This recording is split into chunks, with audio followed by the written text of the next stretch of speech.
아니면 당신도 법태랑. 네, 안녕하세요. 반갑습니다. 궁금하면 법태랑에 물어보아요. 이 시간만 되면 법을 물고 다니는 아나운서 김효롱입니다. 딱딱한 법, 물기 좋게 말랑말랑 앙! 요리해드리는 변호사 신유진입니다.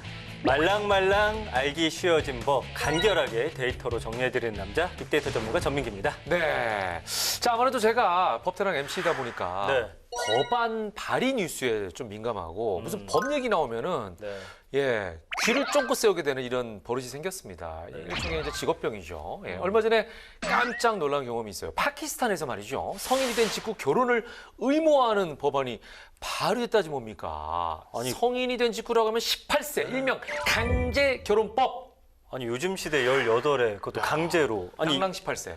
그런 법이 발의가 될 수 있는 거예요, 변호사님? 원래 파키스탄에는 좋은 풍습이 있었기 때문에 아무래도 이슬람교 국가다 보니까 이 무슬림이 관습이 법 제정에 영향을 미친 것 같아요. 근데 뭐 상대가 네. 있어야 결혼을 하는 거잖아요. 글쎄요, 뭐 사람은 국경 초월이라고 나이 초월이라고 하니까 예. 가능은 할 수도 있겠다. 그러니까요. 예, 생각이 그렇다 해도 이 법을 발의할 때 제한 이유를 어떻게 설명했을까 궁금해요. 네, 이 법을 네. 발의한 의원 이름이 시에드 압둘라시드라는 분인데요. 이름도 특이하시다. 네, 이분의 말에 의하면은 네. 이슬람교의 가르침에 따른 것이고 이 법안이 사회적 질병이나 또는 아동 성폭행 또는 범죄 등을 줄일 수 있는 것이라고 그 이유를 설명했다고 합니다. 아, 근데 저는 이제 강제 결혼이면 글쎄요, 원하지 않는데 해야 된다. 좀 고민일 것 같은데. 근데 이제 벌금도 500루피, 우리 돈으로 7,690원이라고 하더라고요. 아니 뭐 이거 화폐 가치가 아무리 달라서 그렇다고 해도 너무 적은 것 같은데요? 그러니까. 아니, 이렇게 되면은 뭐 까짓 거 마음에 드는 상대 생길 네. 때까지 그냥 벌금 내면서 그렇게 할 것 같은데 그래도 이거 너무 억울할 것 같아요. 피치 못할 사정 같은 것도 있잖아요. 맞아요. 법이라는 거는 그런 사정을 고려해서 만들어지는 것이라서요.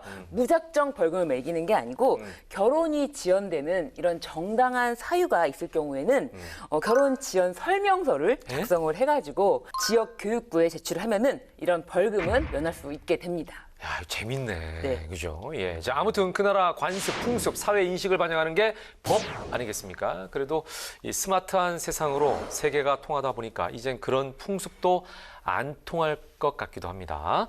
자, 이 법이 정말 필요하다라고 파키스탄 국민들이 받아들여야 무사히 이게 통과되지 않을까요? 그런 의미에서 우리에게 꼭 필요한 법, 법태랑이 오늘 뽑은 주제는 뭡니까? 네, 오늘 법태랑이 뽑은 주제는 수고한 당신 함께 행복합시다. 열심히 일하지만 법의 사각지대에 놓여서 챙김을 받지 못한 분들을 위한 법입니다. 민생보호상생법, 오늘의 주제법입니다. 네. 첫 번째 법 살펴보죠.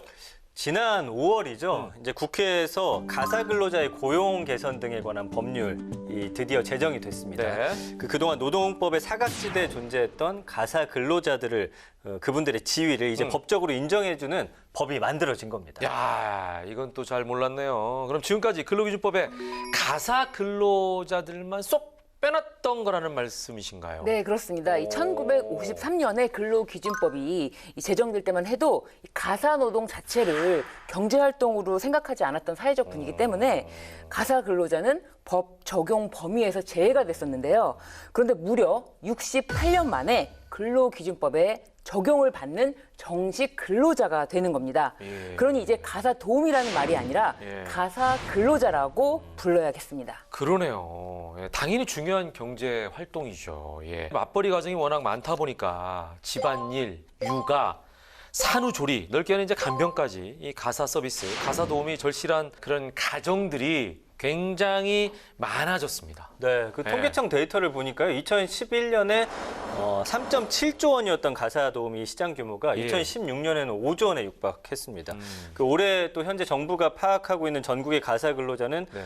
청소만 하는 경우에 13만 7천 명, 그리고 육아 간병 등도 포함하면 30만에서 60만 명이나 된다고 해요. 그러니까요. 예, 수치로 보니까 정말 많네요. 저도 일조했어요. 예, 저희 집도 쌍둥이잖아요. 아, 예. 그러네요. 예, 진짜 이분들 유아도 없으면 저희도 생활 못합니다. 신 변호사도 맞벌이 아닙니까? 이분들 없이는 못 살죠? 근데 저는 성격이 좀 깔끔한 성격이 아니어가지고 더러워요? 왠지 그분들이 오신다고 하면은 정리를 자기도 모르겠네. 그리고 그냥 선뜻 대답해버렸네요. 네, 그래가지고 아니 그분들을 한번 불렀는데 뭔가 너무 창피한 거예요. 그래서 제가 막 정리를 하고 막 치우니까 오히려 그분들 부르면 불편하네. 근데 너무 힘든 거예요. 초벌로 뭔가 해야 되는 네, 거. 맞아요. 초벌이 필요한 거예요. 아, 그 정도입니다, 제가. 저 같은 경우도 사실은 이분들을 뭐 1년에 한 번 정도 불러봤어요. 예. 워낙 진짜 전문가들이다 보니까 예. 그분들 쓰면 확 달라지거든요. 네. 근데 이제 문제는 비용인데 맞아요. 그게 뭐 한 번 밥 안 네, 먹고 술 안 네, 먹으면 네, 되는 건데 네. 참 아깝더라고요. 아까워요? 그래가지고 야, 내가 할 게 하지만 어. 결국에는 뭐 그분들의 손길에 미치지 못하죠. 아니 근데 값어치를 정말 하세요. 그럼요. 예. 예. 화장실 이런 데 한번 오셔가지고 하고 가시잖아요. 반짝반짝 윤이 납니다. 예. 자, 이렇게 고마운 가사 근로자분들의 처우 개선, 법 제정으로 어떻게 달라지게 되는 거죠? 네, 이 가사 서비스라는 것이 가정 내에서 이루어지는 청소, 세탁, 그리고 네네네. 주방일, 그리고 가족 구성원을 보호하거나 뭐 양육 또는 가정 생활을 유지, 관리하는 데 필요한 업무를 말하는데요. 네네네. 이 법은 가사 근로자의 법적 지위를 명확하게 하는 것이 핵심입니다. 주 내용은요. 네. 이 가사 근로자를 모두 근로자로 일단 인정하고 네네. 휴게 시간과 휴일, 그리고 연차 유급 휴가, 그리고 최저임금, 퇴직금, 그리고 고용 및 산재보험, 노동관계법과 사회보험을 법적으로 적용할 수 있도록 처음으로 규정하게 된 것입니다. 그래요? 네. 이렇게 되면 유급휴가도 갈 수 있는 거고요. 4대 보험도 또 적용이 되는 거고. 그러면 이제 가사 서비스를 제공하는 업체라든지 기관들도 좀 뭔가 달라져야겠네요. 네, 그렇습니다. 이 가사 서비스 제공 기관은요, 이 가사 근로자와 근로계약 체결 시에 임금, 그리고 최소 근로 시간, 주 15시간 이상 이렇게 유급 휴일 및 유급 휴가, 그리고 가사 서비스의 종류와 내용 등을 명시할 의무가 있고요. 네. 가사 서비스 이용자와 가사 일의 종류, 그리고 제공일 및 시간 이런 걸 포함한 계약 조건을 서면으로 체결해야 됩니다. 그래요? 이게 근데 좀 약간 혼란은 있을 수 있겠네요. 왜냐면 기존에는 이제 아름아름 소개로 채용하는 경우가 참 많았을 텐데 이거 어떻게 하죠?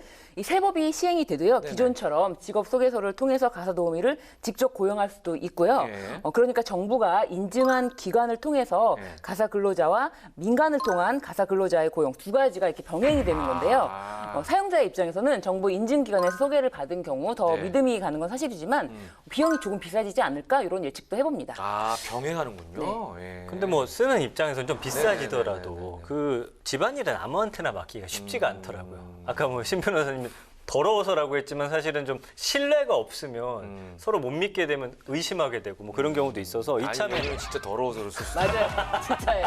화장품도 제일 가지런히 넣어야 되고요. 나오다가 나 신발도 좀 가지런히 놔야 되고요. 어쨌든 이참에 그냥 네. 서로 좀 법적 보호를 받는 테두리 안에서 네. 신뢰할 수 있는 그런 계약 관계가 더 많아졌으면 좋겠다는 생각입니다. 예. 그러니까요. 이 법은 앞으로 1년 후에 시행이 된다고 하죠. 법이 제정된 취지와 목적에 맞게 모두가 행복해지길 기대해 보겠습니다. 자, 수고한 당신과 함께 행복하기 위한 법. 오늘 주제 법을 또 친절하게 안내해 주실 분을 모시도록 하겠습니다. 어떤 분일까요? 기대되시죠? 바로 이분입니다.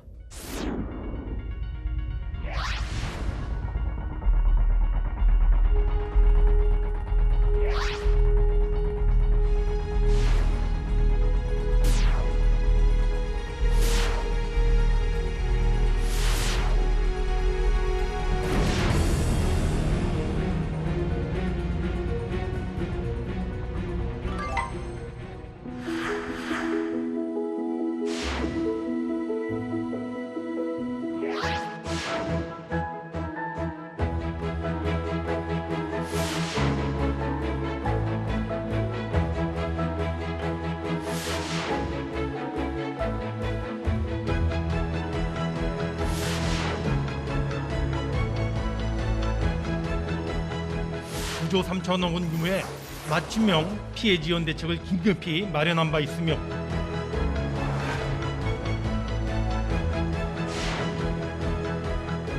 소상공인 자영업자에 대해 재정이 감당할 수 있는 일정 범위에서 손실보상을 제도화하는 방안도 함께 검토해 주기 바랍니다.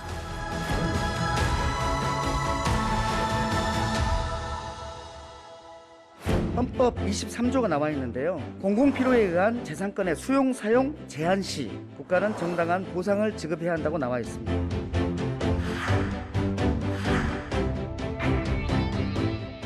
코로나로 인해서 손실을 본 사람들이 많습니다. 예. 손실을 보상해 준다는 것이 가장 핵심적인 손실 보상 법안입니다. 아프면 쉴 수 있어야 되고 쉬기 위해서는 조건이 필요하다. 유급이어야지 쉴 수 있을 거 아니에요. 그래 떳떳하게. 사장님들하고 국가랑 좀 나눠야 되지 않겠나.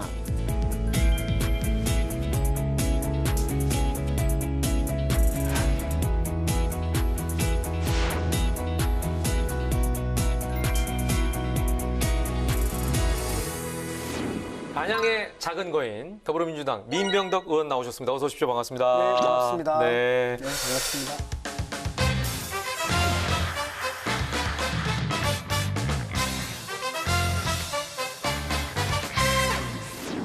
작은 거인이라고 제가 이제 이렇게 앞에 수식어를 붙였습니다. 누군가 이렇게 저를 부른다면 뭐 기분 좋기도 하겠지만 약간 부담스러울 것 같기도 한데 초선 의원으로서 부담스러우세요? 아니면은 좀 뿌듯하고 기분이 좋으세요? 어떠세요? 작은 거인 김병관 역도 있었잖아요. 예. 그때부터 제가 들었던 별명이기 때문에 아, 너무 익숙하시군요. 익숙합니다. 거인이라는 뜻이 좀 뭔가를 이루어야 될 것 같은 느낌이 있지 않습니까? 그 단어 자체가. 이루었다도 있지만 앞으로 이루면 되고 또 아. 제가 아이가 셋이나 되니까 또 아이들이 이루면 되잖아요. 아이가 셋이나 있으세요? 네. 많이 이루셨네요. 제가 셋째 가졌을 때 네네. 무시개소치라 그랬어요. 지금은 애국지사가 돼가지고. 아이고 정말 다 가지셨네요. 정말 부럽습니다. 근데 저 의원님께 좀 궁금한 게 네네네. 하나 있거든요. 얼마 전에 그 SNS를 제가 들어가 봤더니 네네. 아니 파라솔 아래에서 뭔가를 하고 계시더라고요. 네. 그 대체 뭐 하시는 거예요? 이 사진을 안 보셨어요? 아 그것도 있었어요. 아, 예. 경청, 민심경청인데요. 4월 달에 보궐선거 지고 나서 이제 많은 의원님들이 반성을 막 하시고 그래서 반성하는 건 맞는데 반성의 내용은 벌써 나오는 게 아니다. 무엇을 잘못했는지를 우리가 알아야지 반성의 내용이 나오는 것이기 때문에 시간의 축적이 필요한데 특히 들어야 된다. 그렇게 계속 제가 주장을 했어요. 그래서 이제 우리 초선 의원들 더민초라고 하잖아요. 네. 거기에서 먼저 경청의 시간을 파라솔로 가지고 있었고 더불어민주당 중앙에서도 그렇게 하시자고 해서 그렇게 했던 거고요. 누가 오실까 싶었습니다. 그런데 거의 줄 서 있어요. 예, 줄 서 있습니다. 국민 여러분들께서 하실 말씀이 정말 많았구나. 저는 6월 달 내내 할 생각입니다. 아니, 초선이라고 하시기에는 너무 깊은 내공이 느껴져요. 반성을 하기엔 이르다. 경청을 해야 된다. 이렇게 깊은 내공이 느껴지는 게 다름이 아니라 이 국회의원을 10년 동안 준비하셨다고 하는데 아니 10년이면은 지치실 법도 하신데 어떠셨나요? 세 번째 만에 된 건데 첫 번째 지고 나서 4년 해서 10%도 올리고 그리고 두 번째 지고 나서 4년 해가지고 또 10% 올려서 이번에 된 겁니다. 네. 그 과정이 힘들거나 그러지 않았어요. 왜냐하면은 제가 조금씩 나아지는 것을 저 스스로도 느꼈거든요. 그리고 아직 제가 창창하게 동안갑이잖아요. 그러네요. 예. 지역구. 지역구 중에 최고네요, 거의. 제가 봤을 때는. 얼굴도 동안갑이지. 제 실질적으로도 제 생각도 그렇지. 그리고 부족함을 채워나가는 과정이었기 때문에 그 10년의 과정은 저로서는 진짜 뿌듯한 과정이었어요. 많은 분들이 얼마나 힘들었냐 그렇지만 아니야, 내가 굉장히 즐거웠어. 그래서 이제 많은 분들이 의원님을 보고 오래 묵은 장막 같다. 또 이런 표현을 쓰시는데 사실은 또 그 의원님 입장에서는 갓 지은 햇반 같다. 이런 표현보다는 오래 묵은 장막 같다. 이런 표현이 더 좋으세요? 예, 저는 햇반 어울리지 않습니다. 저는 햇반 같은 사람은 아니고 장맛 나는 사람이 되고 싶어요. 그래서 오래 볼수록 좋아지는. 제가 금방 보면은 잘생긴 얼굴이 전혀 아니잖아요. 아, 친근하신 얼굴. 제가 알고 있습니다. 아니, 되게 친근을 하지만. 친근하시고 예, 보기 있는 얼굴이신 것 같으세요. 잠깐 뵀는데 네네. 뭐 오래 봐야 정드는 게 굉장히 아니고 매력이 벌써 있습니다. 매력이 예. 넘칩니다. 예전에는 이제 변호사셨잖아요. 예, 그래서 그렇죠. 동시에 균형발전위원회, 네네. 국민소통 또 특별위원, 당에서 네. 국민통합위원회 부위원장, 또 민생경제지원당도 맡아서 하셨는데 많이 하셨어요. 오늘의 민변덕 의원님을 있게 해준 가장 기억에 남는 어떤 사건이나 에피소드가 있다면 제가 중거 집단으로 삼았던 곳이 네네네. 민변 민생경제위원회예요. 민생과 관련된 좀 실질적인 것을 해보자 라고 해가지고 만든 게 민생경제위원회거든요. 근데 저는 거기에서 우리가 만들었던 무수한 법안, 그 법안들을 보따리 삼아 딱 쥐고 국회의원 하고 있는 선배님들한테 형님 이거 정도는 하셔야 됩니다. 제가 다 만들어 왔습니다. 네네. 이렇게 하면서 보따리 장사처럼 예. 많이 했었어요. 예, 보따리 근데, 펴고 이제. 예, 보따리 예. 펴고 이런 정책입니다. 예. 꼭 법안 만드셔야 예, 됩니다. 그러면 제가 도와드리겠습니다. 다 받아줄 줄 알았는데 이게 시민운동과 이 현실 정치와. 예, 국회의원이라는 현실 정치는 다소 다르더라고요. 아우, 의원님 말씀도 예. 너무 이렇게 수려하게 잘하시지만 그 말씀 속에 재치가 있으세요. 그래서 귀에 더 쏙쏙 들어오는 것 같아요. 재치 있게 들어주셔가지고. 근데 의원님 깻잎 김치라는 말이 있던데요. 네. 아, 깻잎 하면 앞에 머리 딱 붙이는 깻잎밖에 아, 예, 생각이 깻잎 안 머리, 나는데 깻잎 머리. 이 깻잎 정치 이거 어떻게 하는 건가요? 깻잎 드셔보셨죠? 네. 드실 때는 편하게 드시죠. 예. 담그실 때는 어떠신가요? 아, 깻잎 거기 김치 이렇게. 100장 정도 딱 쌓아놓고 양념을 한꺼번에 부어버리면 깻잎이 안 됩니다. 한 장 한 장 해야 돼. 예, 한 장 딱 얹고 그냥 간장 얹고. 간장으로 쫙 양념 뿌리고 네, 또 한 장 하고 또 또 한 장 하고 아. 그럽니다. 국민의 마음이 그렇습니다.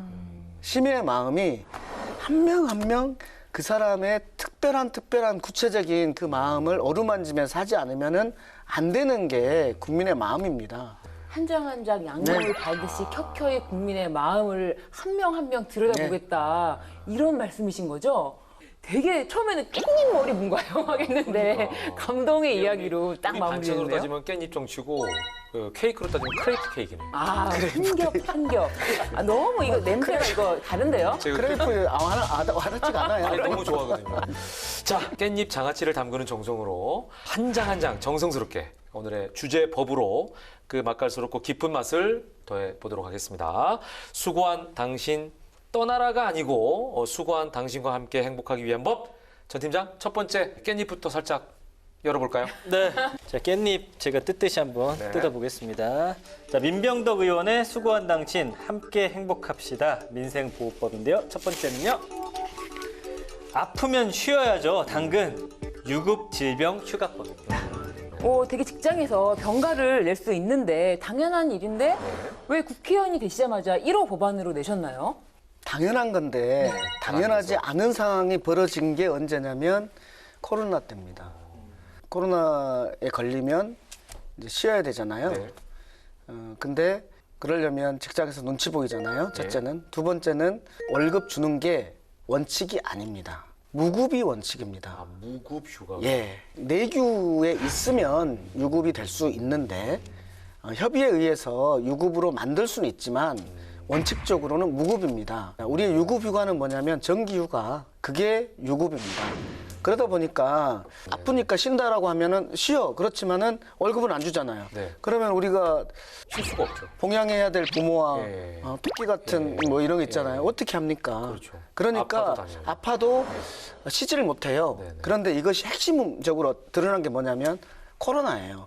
코로나 때 열이 있으면 쉬어야 되는 것은 본인을 위해서만이 아니라 공동체를 위해서예요. 그렇죠. 코로나에 감염됐을 수도 있는 증상인 거잖아요. 열이 난다는 것은. 그러면은 자가격리를 해야 되는데. 예, 자가격리를 해야 되잖아요. 쉬어야 되잖아요. 네.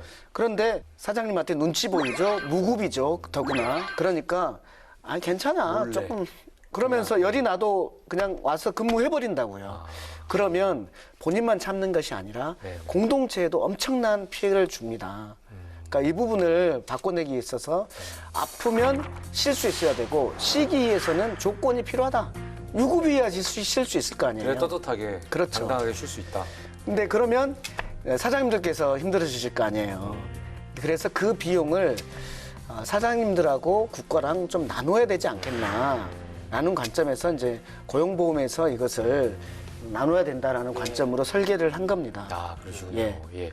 근데 이제 지금 좀 생각을 해보면요. 저도 지금 이제 프리랜서입니다만 KBS 아나운서로 있을 때 병가를 내면 그때 조금 돈을 주지 않았나 이런 생각을 해보거든요. 그러니까 유급이 아니었나 이런 생각을. KBS 노조에서 예. 열심히 하셔가지고 그래서 제가 이번 올 초에, 연초에 코로나 확진됐었잖아요. 네. 저희 회사는 원리 원칙을 지키는 회사예요. 무급. 무급이었어요? 한 달 동안 내내 무급. 노조가 있는 회사는 협상을 해가지고 그렇죠. 몇 서로가- 퍼센트, 뭐 그러니까 기본급이라든지 사내 사칙을 좀 바꿀 수가 있군요. 어떻게 네. 보면 서로가 기본급의 몇 퍼센트 뭐 이런 식으로 그러면은 해가지고. 이 유급 그 질병휴가법 네. 내용에 따르면 이거를 사용하기 위해서는 네. 뭐 진단서도 있어야 되고 진단서는 있어야죠. 아니면 뭐 이게 뭐 최장 기간 뭐 며칠까지 된다라든지 뭐 이런 좀 자세한 내용이 있을까요? 최장기간에 대해서는 기한을 둬야 되는데 네. 이것은 뭐 저는 6개월인가로 둔 것 같은데 6개월. 이것은 큰 의미는 없어요. 이 업종마다의 그 좀 융통성을 융통성을 둘 수 있고 네. 그리고 그렇기 때문에 시행령으로 정할 수 있는 그런 문제라고 보입니다. 다만 정신은 딱 그거예요. 아프면 쉴 수 있어야 되고 그때의 비용은 국가와 사장님이 나눠야 된다. 그 외의 것들은 제가 다 협상할 수 있어요. 그렇군요. 근데 이제 만약에 갔어요, 휴가를. 그 뭐 돈도 줘요. 근데 간 사이에 고용주 입장에서 좀 괘씸해요. 그래서 뭐 해고를 한다거나 이러면 어쩌나 이런 걱정을 할 수도 있잖아요. 여기에 대한 어떤 강제 조항이 있습니까? 해소시켜줄 만한? 거기에 따른 네. 처벌 규정이 있습니다. 네. 유급 병가 휴가를 갔는데 네. 거기에 대해서 불이익을 주지 못한다라는 네. 규정이 있고요. 예. 그 규정은 이제 노동법 위반이 되는 거잖아요. 그 규정을 위반하면 근데 근로기준법에 있는 거예요. 근로기준법은 강행 규정이에요. 그렇죠. 예. 다 지켜야 되니까 기본적으로. 지금 말씀하시는 게 근데 네. 만약에 2달 정도 유급 휴가를 간다. 그러면은 받던 임금 전액 그대로 지급하고자 한다는 것이 법안인가요? 기본급을 다 네. 100%. 그래야지 이게 가능합니다. 다만 그 기간에 대해서 너무 뭐 민감하신데 의사가 그냥 있는 게 아니잖아요. 의사 선생님께서. 맞습니다. 의사 선생님의 의사를 들어봐야죠. 그렇죠. 의사 선생님의 의사가 핵심 의사예요. 그러니까 합리적일 것이다. 예, 물론이죠. 이렇게 생각하는 거죠. 예, 알겠습니다. 자, 수고한 당신 함께 행복합시다. 주제법. 의원님께서 준비하신 두 번째 깻잎도 살짝 한번 뜯어보죠. 네. 소상공인 경제 백신도 국가다. 네. 코로나19 손실 보상법입니다. 그 코로나19로 타격받은 우리 소상공인들 쓰러지지 않게 좀 미리 백신 놓자 그런 법이죠. 예. 제가 이 법은 웃을 수가 없는 법입니다. 그렇죠. 근데 이 코로나19 손실보상법은 왜 이렇게 여러 의원님들께서 다르게 각자 법안을 내시는 건가요? 어떻게 되는 건가요? 소상공인의 고통이 매우 심하고 네네. 그것을 해결하기 위한 다양한 견해들이 있을 수 있죠. 근데 그 해결하기 위한 방법들을 법으로 표현해 놓으신 거고요. 저도 그 중에 일부를 표현해 놓은 건데 이제 제 법안에 대해서 많은 분들이 읽고 잘 만들어졌다. 아이고 이렇게 또 맞아요. 정확하게 말씀하시면 네. 좋죠. 네. 그렇다면은 지금 저 말씀하신 그 부분, 다른 분들과의 차별성, 민변덕 의원님 표는 어떤 부분이 가장 두드러진 부분입니까? 이거거든요. 네. 코로나로 인해서 손실을 본 네. 사람들이 많습니다. 예. 조금 더 길게 얘기하면 방역을 해야지 코로나를 막을 수 있을 거 아니에요. 네. 방역만으로는 마스크를 벗을 수가 없잖아요. 예. 그러니까 백신을 맞아서 집단 면역을 이루어야지 마스크를 벗을 수 있을 거 아니에요. 예. 그 방역과 백신을 맞는 그 기간 동안에 경제적 피해가 엄청나게 생겼잖아요. 네. 그 경제적 피해를 어떻게 할 것인가. 예. 이것이 핵심입니다. 그것의 방법 중에 저는 5가지를 항상 얘기하는데 네. 지금 가장 급한 사람들이 있어요. 그분들한테 버티라고 초저금리 운영자금, 재기자금을 줘서 버티라고 하는 것이 필요합니다. 이게 가장 급하고 첫 번째로. 이제 두 번째는 이제 행정명령을 받아서 이제 무수한 손실을 보신 분들, 집합금지라든지 집합 제한으로 무수한 손실을 보신 분들, 이분들은 특별희생을 한 거거든요. 감염병 예방이라는 공공복리를 위해서 국가가 행정명령을 딱 했어요. 장사하지 마. 예. 라고 했어요. 그랬으면 그것을 충실히 따른 분들이에요. 예. 거기에서 손실이 발생했죠. 장사하지 못해가지고 발생한 손실. 그것 때문에 임대료도 못 줬고 직원들 월급은 줘야 되는데 벌지는 못했고 엄청난 손실들이 발생했어요. 이 손실을 누가 책임져야 되죠? 명령을 한 사람, 명령을 들은 사람. 명령 한 사람이죠. 명령은 한 사람이잖아요. 예. 그리고 그것의 이익은 누가 같이 봤어요? 국민 전체가 봤죠. 봤어요. 예. 그러면 이것을 공동이 같이 책임을 져줘야 되는데 지금은 솔직한 말로 눈 감고 있는 겁니다. 덕분에 방역이 좀 잘 됐어. 우리 K방역 됐어. 그런데 그 손실은 모르겠네. 아. 라고 하고 있는 꼴입니다. 그렇기 때문에 이거는 정의에 반합니다. 그래서 얼마 전에 신문에 이런 게 있었어요. 아침에 눈을 뜨기 싫다. 밑독촉 때문에 이런 얘기가 있을 정도입니다. 그래서 행정명령으로 특별희생을 받은 분들한테 손실을 보상해 준다는 것이 가장 핵심적인 손실보상 법안입니다. 그 다음에 행정명령을 받진 않았지만 그런 또 피해를 당하신 분들이 있어요. 예를 들면 여행업, 네네. 행정명령은 없었잖아요. 예. 택시, 유동이 없으니까 택시, 이런 분들 또 전시업. 예. 그렇지만 업종의 특수성상 업종의 망했죠. 특성상. 예. 그러니까 그런 행정명령을 받지 않았지만 이런 피해를 당하신 분들에 대해서는 피해 지원. 이게 세 번째예요. 그 다음에 이미 이것 때문에 우리 파산 지경에 이른 분들이 많습니다. 네네. 이분들이 신용 회복해가지고 다시 정상적으로 살 수 있도록 해야 될 거 아니에요. 그분들한테 이제 그런 신용 회복 프로그램을 빨리 가동시켜서 해야 된다. 그리고 어느 정도 집단 면역이 이루어진 그 시점에서 이 경제적인 것을 회복을 위해서 이제 좀 보편 지원을 하는 이런 5종 세트를 저는 해야 한다고 생각하는 거거든요. 그 중에 제가 거기에 적혀져 있는 것은 두 번째하고 세 번째예요. 들어보니까 진짜 다 걸리네요. 코로나를 극복할 네. 3종 세트, 방역과 백신과 경제적 지원. 네. 경제적 지원의 5종 세트, 네. 긴급대출, 네. 손실보상, 네. 피해 지원, 그다음에 파산, 그다음에 보편 지원. 보편 지원. 이 5가지를 다 거기에다가 언급을 해놓고 있는 그런 법이어서 아 이걸로 하면 되는구나, 이 정신으로 하면 되는구나가 딱 녹아 들어가 있는 법이에요. 저인망어선이네요. 다 걸려요. 예, 모든 게 다. 그래서 다 이거 특별법으로 만들었어요. 네. 감염병이라는 네. 특수한 법에 딱 맞는 네네. 특별법, 한시법 이렇게 만들어 놓은. 손실보상이라는 예, 예. 말씀을 해주셨는데 이게 우리가 아는 피해보상하고는 좀 어떤 차이가 있는 건지 좀 헷갈리네요. 좀. 법률 용어로요. 네. 국가가 적법한 행동을 했는데 거기에서 손실이 났을 때는 손실 보상입니다. 국가가 어떤 불법적인 일을 했을 때에는 피해 보상을 해줘야 되고 국가가 적법한 행동을 했을 때는 손실 보상을 해줘야 됩니다. 이게 법률 용어가 좀 다른 거네요. 예. 그런데 이제 손실보상을 하려면은 네네. 그분들이 행정명령으로 인해서 영업 손실을 봤다. 그러면은 이 영업 손실액을 계산을 해야 될 텐데 이 계산을 어떻게 해야 되나요? 예, 이게 이제 핵심 중요한 네. 것 같은데 가장 중요한. 어려워요. 네. 그러게요. 여기에 대해서는 견해가 두 가지 견해가 있습니다. 예. 매출액을 중심으로 한다는 견해와 네. 영업 이득을 보상해야 한다는 견해가 있어요. 저도 영업 이득을 해야지 무슨 매출액 너무 많이 주는 거 아니야? 라고 생각을 하고 출발을 했습니다. 네. 그래서 소상공인 자영업자분들을 만나보니까 영업 이득으로 주는 게 말이 안 되더라고요. 왜냐하면 코로나 같은 경우는 창궐 했으니까 2주 동안 장사하지 마. 네. 안 잡혔네? 또 2주 동안 장사하지 마. 이렇게 막 2주, 한 달, 이 단위로 막 그 집합 금지를 내리잖아요. 네네네. 그때 뭐 하라는 거예요? 옮겨가라는 거예요? 아니잖아요. 장사하지 말고 여기서 버티고 있어라는 거잖아요. 장사를 못 했으니까 영업이익에 손실이 왔죠? 그것만 왔나요? 임대료 안 내나요? 임대료도 내죠? 직원들 2주 동안 집합 금지니까 자르나요? 예, 거기 줘야 되죠. 인간적으로도 자를 수 없지만 사업적으로도 자를 수 없어요. 줘야 되겠죠.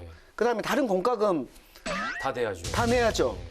그러니까 영업이익만 보상한다는 것은 말이 안 되는 거. 말도 안 되는 겁니다. 그래서 제가 다른 나라는 어떻게 하는지 알아봤어요. 해외 사례를 다 알아봤더니 100% 매출액이에요. 매출액을 기준으로 없이. 해요. 예. 근데 여기에서 매출액으로 주면 너무 많이 주는 거 아니냐라고 하지만 매출액을 가지고 사장님이 자기 손에 입마에 포켓하는 게 아니란 말이에요. 자기 생계를 조금 꾸려 나가고 임대료도 주고 지금 월급도 주고 예상값도 갖고 이 모든 것이 돌아가게 하는 것이다. 네. 그래서 집합금지 동안의 매출액은 0이잖아요. 네. 그 전년 3년 동안의 매출액을 평균을 내는 거예요. 예를 들면 2020년 12월 달이 집합금지 기간이었다. 30일 동안. 그러면은 2019년, 18년, 17년 그 30일간 동안만 딱 평균을 내면은 되는 거 아니에요. 그렇죠. 그리고 그걸 전부 주자는 것도 아니에요. 그것의 70%를 넘지 않은 범위 내에서 대통령령으로 정하자. 이렇게 해놓은 거거든요. 네. 굉장히 현실적인 이제 방안을 제시하신 건데 너무나 좋습니다. 그럼 이걸 하면은 진짜 소상공인들의 이분들은 얼마나 숨통이 트이겠습니까? 근데 이제 문제는 재정 아니겠습니까? 맞습니다. 이 재정을 어떻게 마련하느냐가 이제 네, 맞습니다. 가장 큰 문제죠. 맞습니다. 그래서 저는 이 손실보상을 얘기하면서 네네네. 재정을 언급하지 않는 것은 허구입니다. 네. 재정을 얘기해야 됩니다. 그런데 물난리가 났어요. 네네네. 여기 수재민들이 있습니다. 그 수재민들을 찾아가서 공무원이 찾아가가지고 잠깐 기다리세요. 수재 의연금 걷어서 줄게요. 말이 되나요? 일단은 살려놓고 봐야 되는 거예요. 일단은 살려놓고 봐야 되는데 예. 저는 이렇게 생각해요. 국가가 빚을 내서라도 이거 해결하고 그 다음에 그다음 보자. 다른 것을 마련해야 된다라고 생각해요.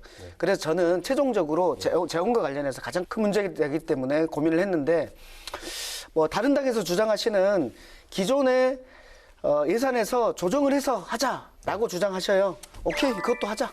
당연히 그것도 해야지. 두 번째, 뭐 기금을 받아서 하자. 그것도 해야죠. 그렇지만 부족하면 어떻게 하냐. 국채를 발행해서라도 해야 된다. 그래서 외국 사례를 봤어요. 100% 다 국채를 발행했어요. 그리고 그 국채를 다 중앙은행이 매입을 했어요. 그렇게 해서 시장에 돈이 많이 돌게 해가지고 경기를 살렸단 말이죠. 똑같은 상황에서 고민을 한 외국도 다 그렇게 했어요. 네네. 의원님 소급 적용하는 겁니까? 소급 적용하지 않는 손실보상이 네. 의미가 없죠. 말이 예. 안 된다. 원래는 안 되는 거죠. 원래는. 그러니까 그러실 것 같았는데 한번 여쭤봤습니다. 그러니까 이렇게 푹 패였어요. 그렇죠. 평평한 곳에서 푹 패였어요. 네네. 그것을 어느 정도 메꾸고 가야지 되는 것이, 즉 메꾸지 않고 그 패인 것은 그냥 두고 네. 앞으로 가겠다고 하는 것은 문제가 있는 거잖아요. 예. 그래서 법률적으로 소급 적용하든 뭐 아니든 저는 상관없어요. 무엇이 되든지 간에 과거에 우리 그 소상공인 자영업자들이 빚진 그 부분에 어느 정도까지는 털어줘야 된다. 그것이 정의에 맞다라는 게 제 원칙입니다. 아유, 뭐 속이 후련합니다. 뭐 아주 뭐 자신만만하게 말씀해 주셨어요. 예. 앞으로도 저 의원님께서 하실 일이 너무 많으실 것 같은데요. 깻잎 정치를 계속 이제 앞으로 추진할 거 아닙니까, 그죠? 앞으로의 그 계획, 어떤 계획과 목표를 향해서 나아가실 겁니까? 저희 아버지가 굉장히 어렸을 때 돌아가셨는데 저를 버텨준 꿈이 뭐냐면 통일에 대한 꿈이에요. 저는 30년 뒤 통일을 이룬 그리고 통일의 후유증을 어느 정도 극복한 그런 100년 전 김구가 꿈꿨던 문화국가를 이루는 것이 제 목표인데 그렇다고 해서 30년 동안 정치하겠다는 건 전혀 아닙니다.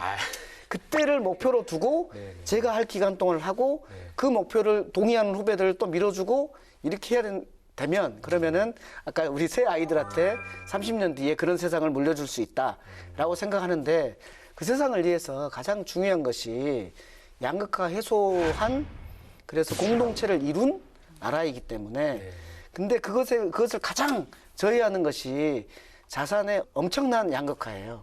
그 핵심이 부동산이거든요. 부동산을 안정시키기 위한 방법들을 제가 또 이 깻잎처럼 한 명 한 명 물어가고 있어요. 중개사님들한테도 물어가고 또 뭐 재건축 조합이나 이런 데도 물어가고 있어요. 그 방법으로 또 큰 틀에서 부동산 문제를 한번 해결해 보고 싶은 게 제 욕심입니다. 저는 그 깻잎 정치라는 게 사실은 아까 웃으면서 봤는데 그 내용 자체가 너무나 진짜 국민을 위한 거구나라는 생각에서 우리 민 의원님이 앞으로도 또 한 장 한 장 깻잎 쌓아가시는데 열심히 옆에서 응원하고 박수 쳐드리고 또 잘못 양념을 바르고 계신다. 그럼 또 한마디도 하고 그 양님이 된장인지 간장인지 좀 보시고요. 이렇게 좀 열심히 저도 지켜보도록 하겠습니다. 고맙습니다. 아니, 저는 쭉 역사를 말씀해 주신 거 보니까 오로지 민생을 생각하는 민 의원님이 아니신가 그런 생각이 탁 들어요. 부동산을 얘기하시는데도 안정화될지 그러니까요. 민 의원님 민생 기억하겠습니다.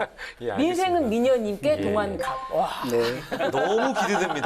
네, 정말 그 국민들에게 희망을 줄 수 있는 그런 정치를 쭉 이어나가시길 바라겠습니다. 동안갑 민병덕 의원님과 함께했습니다. 고맙습니다. 네, 감사합니다.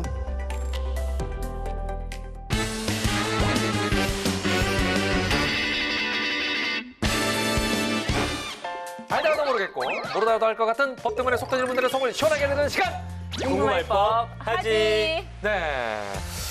속을 시원하게 풀어주는 시간이다 보니까 제가 역으로 좀 물어보도록 하겠습니다. 두 분은 억울하고 답답해서 속이 터진 경험 있습니까? 글쎄요, 뭐 크게 기억나는 일은 네.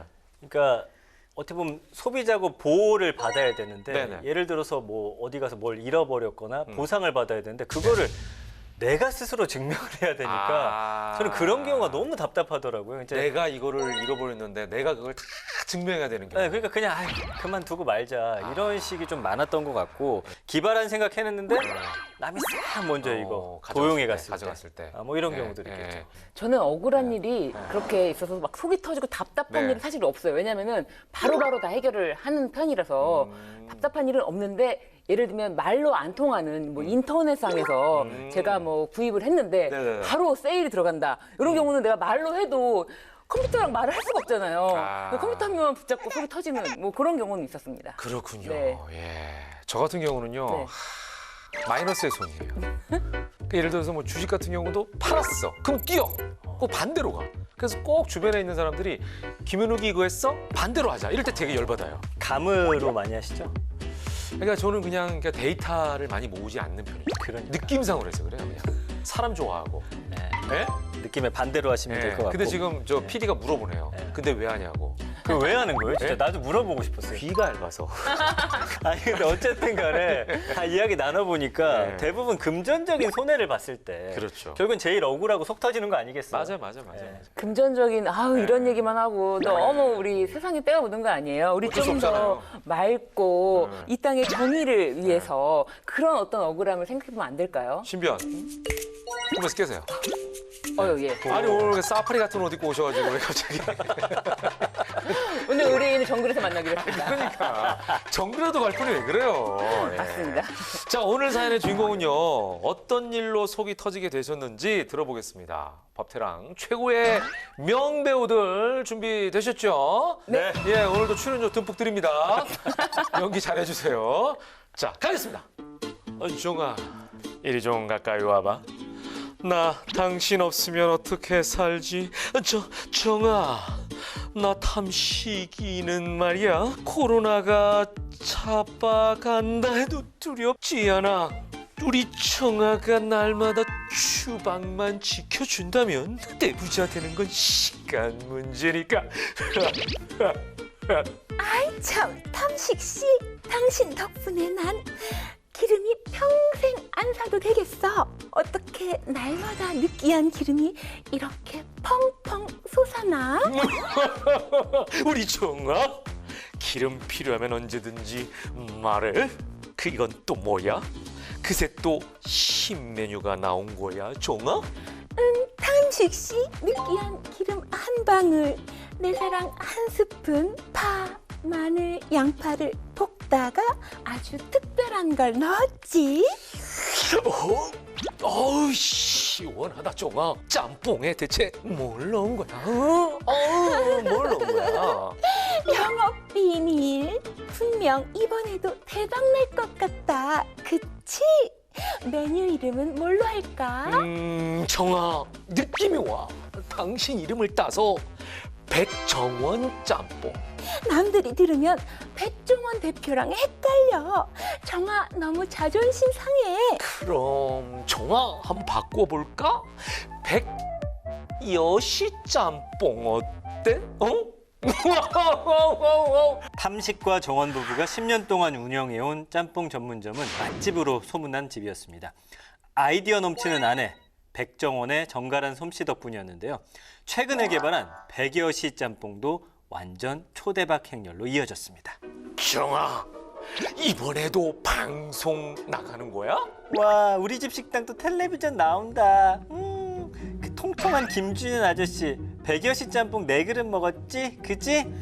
내 그릇 아니고, 아이 부끄러워. 차마 내 입으로 말을 못하겠네. 그럼. 아예 소째 들키더라고. 아이 몰라. 정아, 우리 정아. 백종원 대표가 왔어도 울고 갈 뻔했구나, 우리 정아. 내가 상상해 보는데 틀림없이 이렇게 말했을 거야.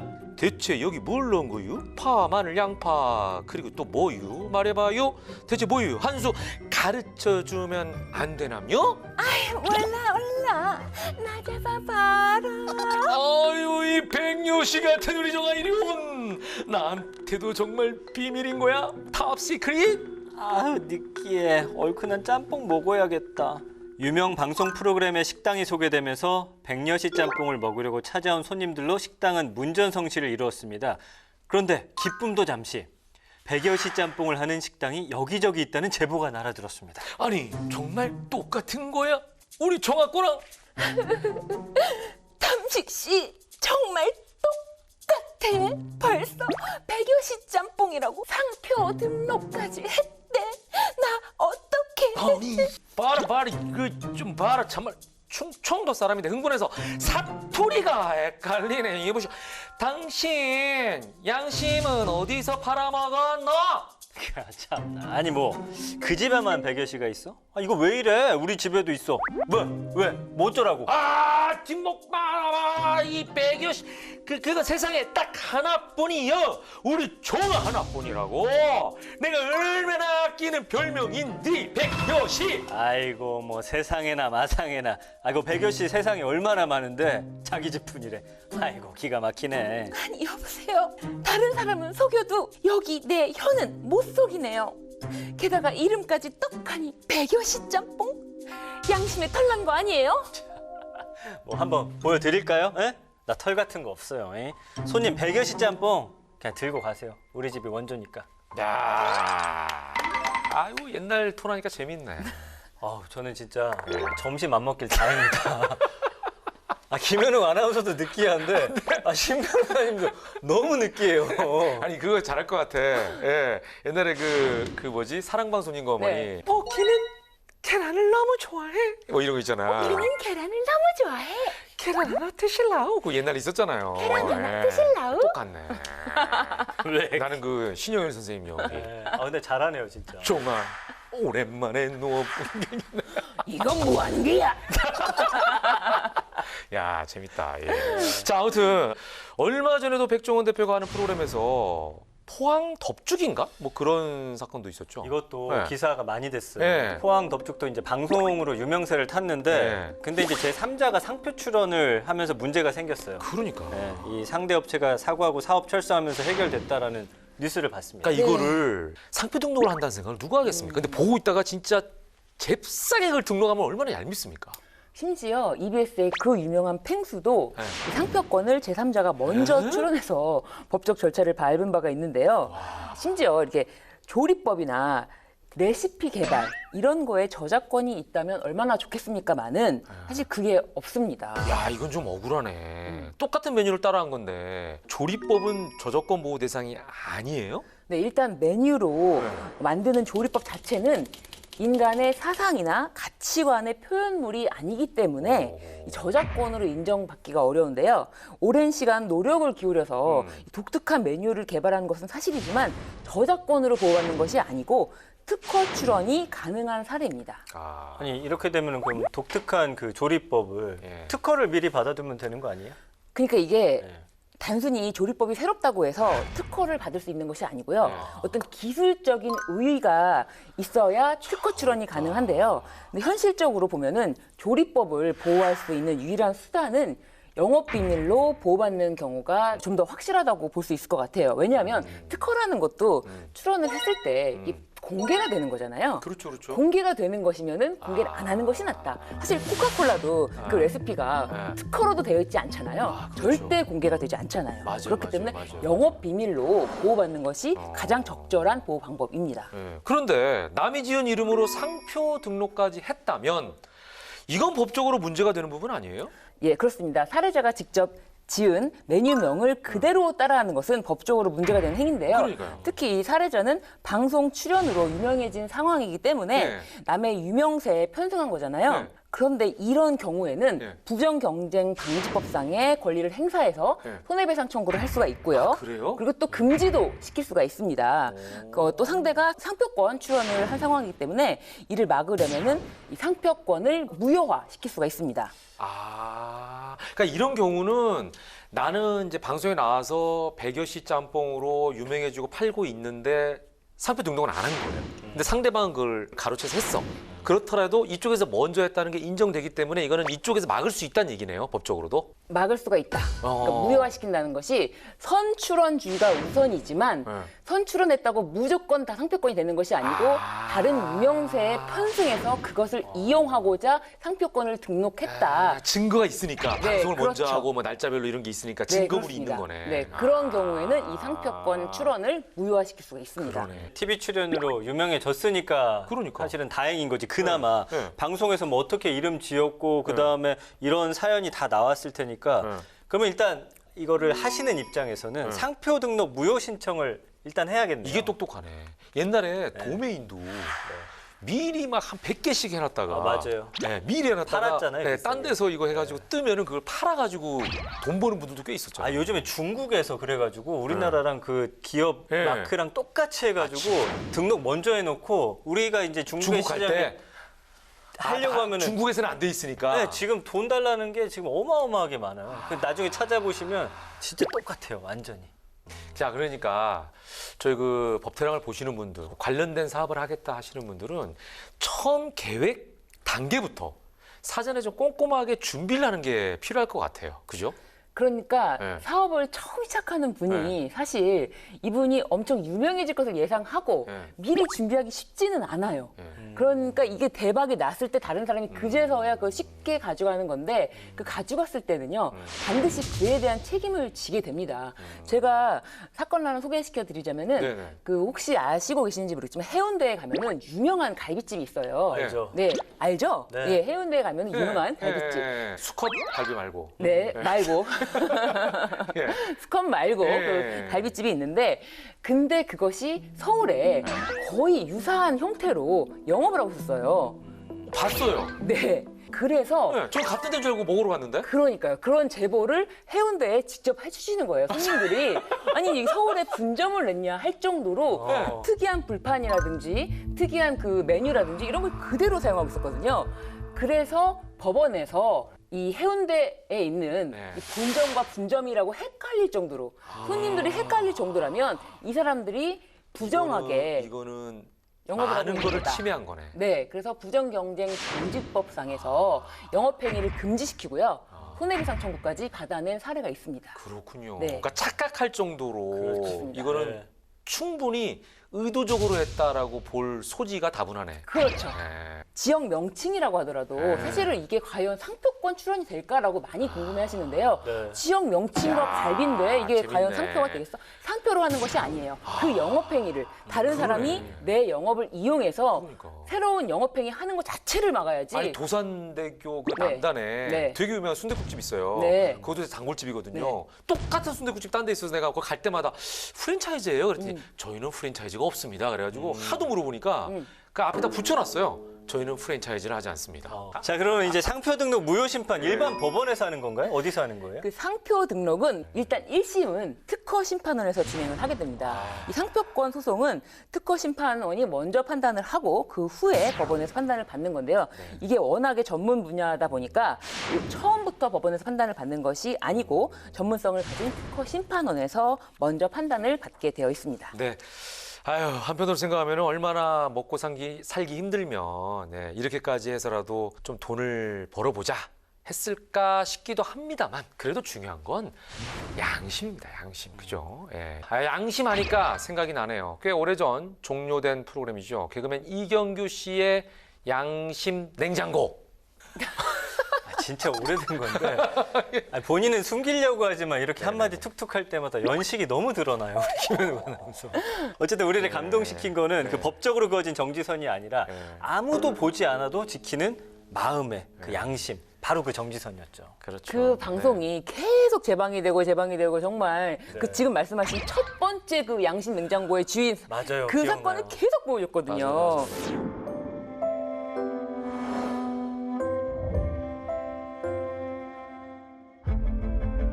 평상시에도 이렇게 신호를 잘 지키십니까? 예. 옆에 계신 분은 어떻게 되십니까? 집사를 그러니까. 이런 말이 있어요. 법의 여신 디케는 눈물을 모른다. 이 무슨 뜻이죠? 예, 그 법원에 있는 여신상 말이죠. 그죠? 예, 네. 눈을 가려서 눈물이 없는 건가요? 그런 건 아니고 이제 법은 죄를 단죄할 뿐이지 사람의 양심은 모른다 뭐 그런 뜻 아닐까요? 어쨌든 디케 여신은 몰라도 우리는 알잖아요. 그러니까요. 네. 예. 양심과 법이 함께 맞물려서 톱니바퀴처럼 이렇게 굴러갈 때 우리 사회도 행복해지는 게 아닐까라는 생각을 해봅니다. 자, 여러분의 양심을 찾아주고 지켜주는 법, 고품격 버라이어티 법, 쇼쇼쇼쇼쇼쇼 품위 있게 마무리해 보도록 하겠습니다. 알면 당신다. 법대랑.